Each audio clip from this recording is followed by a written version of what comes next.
ఏమిట్రా నోట్లో సిగరెట్ కాలు మీద కాలు? నేను కాలు మీద కాలేస్తే నువ్వు ముక్కు మీద వేలేస్తావా? మీ ఆవిడ ఇంట్లో లేదన్నమాట. భారతి కాఫీ పట్రా.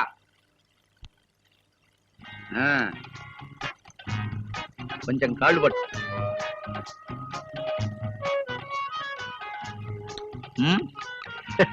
శబాష్. ఆహా రే కొడక, ఇన్నాళ్ళకి నువ్వు మొగాడు అనిపించుకున్నావురా. అంతేకాదు నీ గది తాళం పగలగొట్టి సామాన్లు మొత్తం బయటపడేసాం. హాయిగా చెప్పకూడదు మానేసి ఈ రోజు నుంచి ఇంట్లో భోంచేయి. ఒరే నువ్వు వెధవని ఇప్పుడు నిర్ణయానికి వచ్చాను నేను. సరే ఆ కుక్క గొలుసుకేసే తాళాలు కూడా ఇలా ఇచ్చేయి. నేను చస్తే ఇవ్వను. పెళ్ళం చేత కాళ్ళు పట్టించుకున్నంత మాత్రాన పెద్ద మనిషి అనుకుంటున్నావేమో. నీ దిక్కును పడితే చెప్పుకో. సరే తమ్ముడు వస్తున్నా. ఏమిట్రా ఇద్దరు బీట్ కానిస్టేబుల్ మీద మీదకి వస్తున్నారు?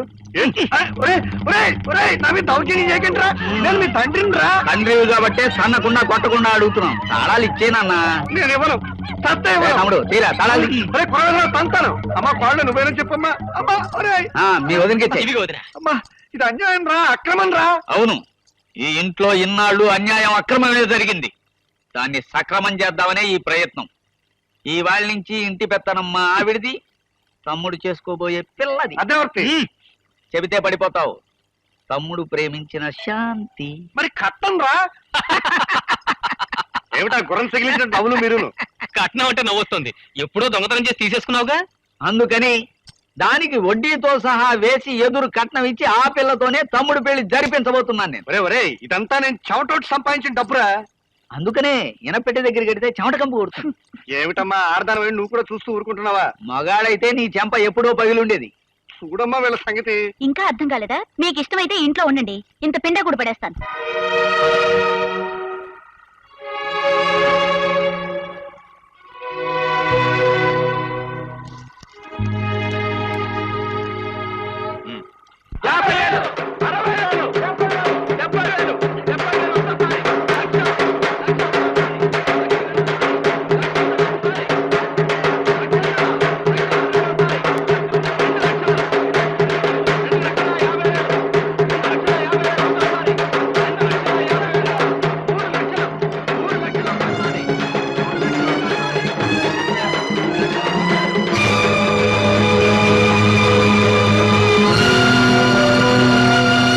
అన్నయ్య బెయిల్ మీద విడుదలయ్యాట.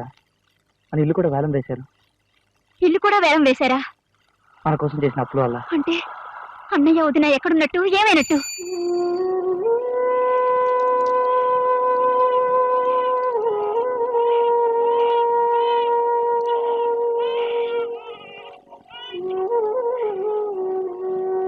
పార్వతి ఒకసారి బయటికి వెళ్ళొస్తాను. ఎక్కడికండి? బండి నడవాలంటే చక్రం తిప్పాలిగా. వస్తాను.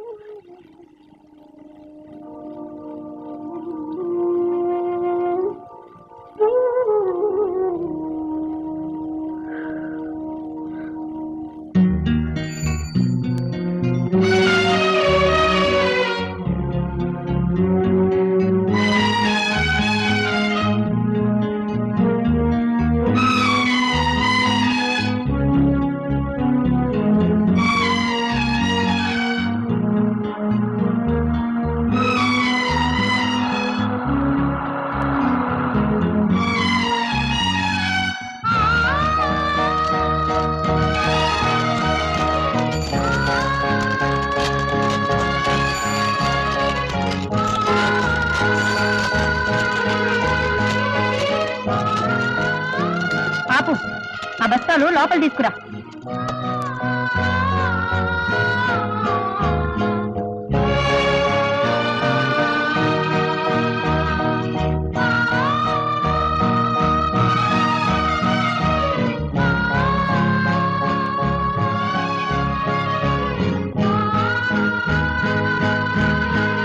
ఇదిగో ఆ బస్తాలు లోపల పెట్టించు.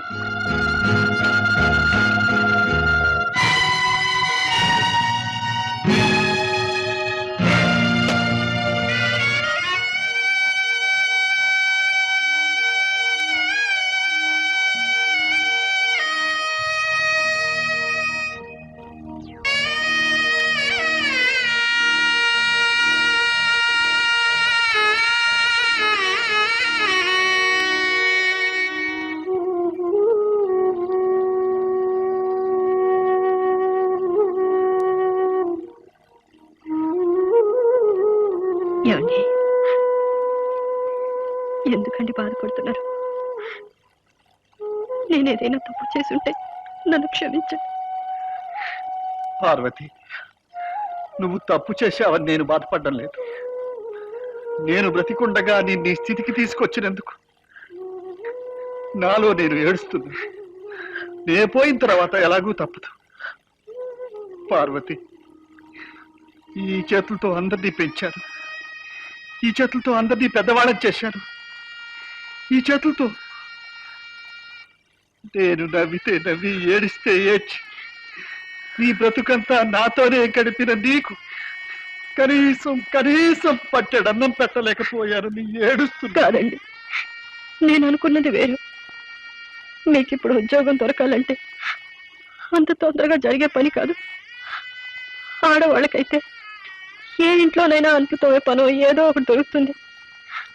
అందుకే మీకు ఉద్యోగం దొరికేలోగా కనీసం మీ కడుపు నిండా ఆయన అన్నం పెట్టగలనని ఈ పని చేశాను. మీ మనసు నొప్పించాను అనుకుంటే ఇంకా ఇప్పుడు ఇలాంటి పని చేయనండి. పార్వతి, బాబు ఈ రోజు సాయంత్రానికి వెళ్ళా సత్రం ఖాళీ చేయాలి. ఈ సాయంత్రానికే సత్రం ఖాళీ చేయాలి. మా మేనేజర్ గారు అమ్మాయి పెళ్లి జరగబోతుంది. అందుకనే మోటా ముళ్ళు సత్తుకుని కదండి. కావాలంటే ఓ వారం తర్వాత మళ్ళీ రండి. చెప్పేది మీకేనయ్యా, తొందరగా కదండి. బాబు మీ ఇద్దరు కూడా బయటికి పదండి అయ్యా. పదమని చెప్పలేదంట మిమ్మల్ని చూస్తారండి. బయటికి పదండి.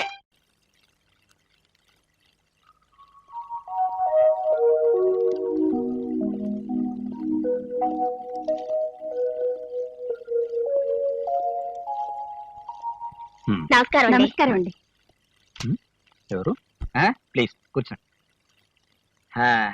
చెప్పండి. అఖిల భారత శ్రీ జనోద్ధారణ సంఘ కార్యవర్గ సభ్యురాలిది. Executive member. అవునండి. ఆంధ్రప్రదేశ్ విడాకు స్త్రీల ఓ. సంఘానికి ఉపాధ్యక్షురాలండి. విడాకు స్త్రీ. అవునండి. అటువంటి ఓ సంఘం ఉందా? ఈ జిల్లా ఆ. స్త్రీ సేవా సంఘానికి అధ్యక్షురాలండి. ప్రెసిడెంట్. అవునండి. మా అమ్మాయి సెక్రటరీ అండి. Good good. ఆ. ఇప్పుడు నన్ను ఏం చేయమంటారు? మరేం లేదండి, ఆడవాళ్ళకి రోజు రోజుకి అన్యాయాలు పెరిగిపోతూ ఉన్నాయి. ఆదుకునే మగవాళ్లే లేకుండా ఉన్నారు. ఒక పక్క కట్నాలు చావు, ఒక పక్క విడాకులు, ఇంకొక పక్క రెండో పెళ్లిళ్ళు. అందుకని విడిపోయిన వాళ్ళని కలపాలని, విడాకులిచ్చిన వాళ్ళని వాళ్ళతోనే మళ్ళీ పెళ్లిళ్ళు చేయాలని మేము ఒక పథకం వేసుకున్నామండి. చాలా సంతోషం అండి. నిజంగా భర్తను పోగొట్టుకున్న మీరు విడిపోయిన భార్యాభర్తను కలపాలనుకోవడం నాకు ఎంతో ఆనందంగా ఉంది. సారీ అండి, మా నాన్నగారు పోలేదు. పోలేదా? మరి బొట్టు? 15 సంవత్సరాల ముందు ఆయన వెళ్లిపోయారండి. కానీ కొంతమంది ఆయన బ్రతికున్నారని చెప్తున్నారు, కొంతమంది ఆయన వెళ్లిపోయారని చెప్తున్నారు. ఓహో, ఒకవేళ ఆయన పోయి ఉంటే ఆయన ఆత్మ క్షోభిస్తుందని బొట్టు తీసేశారన్నమాట. ఉంటే ఆయన ఆత్మ సంతృప్తిగా ఉంటుందని చెప్పి మంగళసూత్రం ఉంచేశారన్నమాట. Very good. నిజంగా మీరు ఆడవాళ్ళకే తలమనికోండి. Very great. మరి మీ అల్లుడు గారు ఏం చేస్తున్నారు? వాళ్ళిద్దరి మధ్య మాట వచ్చిందండి. వచ్చేమన్నాను, వచ్చేసిందండి. అంటే మీ ఇద్దరిని మొగుళ్ళు వదిలేశారన్నమాట. లేదండి, మేమే వాళ్ళని వదిలేసాం. మరి మీరు ఒక డేట్ ఇస్తే. ఇచ్చేం చేయాలి? ఫంక్షన్కి రావాలి. వచ్చేం చేయాలి? మాట్లాడాలి. ఎవరి గురించి? మీ ఇద్దరి గురించి. మొగుడు ఉన్నాడో పోయాడో మీకు తెలియదు, ఉన్న మొగుడు ఎక్కడున్నాడో ఆవిడికి తెలియదు. మొగుళ్ళు వదిలేసిన మీ ఇద్దరు స్త్రీ జనోద్ధరణ సమితికి ఒకరు ప్రెసిడెంట్, ఒకరు సెక్రటరీ. మీ ఇద్దరు గురించి వేదికెక్కి నేను మాట్లాడాలి. పిలవడానికి మీకు సిగ్గు లేకపోయినా రావడానికి నాకైనా ఉండాలిగా సిగ్గు. అమ్మా తల్లి, మాతృమూర్తి, చూడు, మీరు స్త్రీ జనోద్ధరణ చేయొద్దు, దేశోద్ధరణ చేయొద్దు. ముందు మీ ఉద్ధరణ చేసుకోండి. విడిపోయిన భార్యాభర్తలను కలపడానికి ప్రయత్నం అక్కర్లేదు. విడిపోయిన మీ భర్తల్ని మీరు కలవండి. 15 ఏళ్లుగా ఎలాగూ నీ కాపురం తగలబెట్టుకున్నావు, నీతో పాటు నీ కూతురు కాపురం కూడా తగలబెట్టాలా? వెళ్ళు. పెద్ద మనిషి కదా అని ఇంటికి వెళ్తే నోటికొచ్చినట్టు బాగుతాడా? వీడేదో పెద్ద మొగాడైనట్టు, వీడు పెద్ద గొప్పవాడైనట్టు, వీడు రాకపోతే నా ఫంక్షన్ ఆగిపోయినట్టు, వీడు రిబ్బన్ కట్ చేయకపోతే నా సేవా సమితి జరగనట్టు. ఇదిగో, వీడు రాకపోతే వీడి బాబుని పిలుస్తాను. నువ్వు వెళ్ళి డ్రెస్ చేంజ్ చేసుకో, మన గవర్నర్ గారి ఇంటికి వెళ్తున్నాం. నేను రాను. ఎందుకు రావో? ఎందుకా? నీ చరిత్ర నా చరిత్ర అరిగిపోయిన గ్రామ్ఫోన్ రికార్డులా మళ్ళీ మళ్ళీ వినడం నాకు ఇష్టం లేదు. ఏమిటే, మన చరిత్రకేం తక్కువే? ఏం తక్కువ? విన్నావుగా ఆయన ఏమన్నారో. వాడా స్వట్టి శాడిస్ట్ కాదు, మనం సాడిస్టులం. అసలు ఆయన అన్న దాంట్లో తప్పే ఉంది.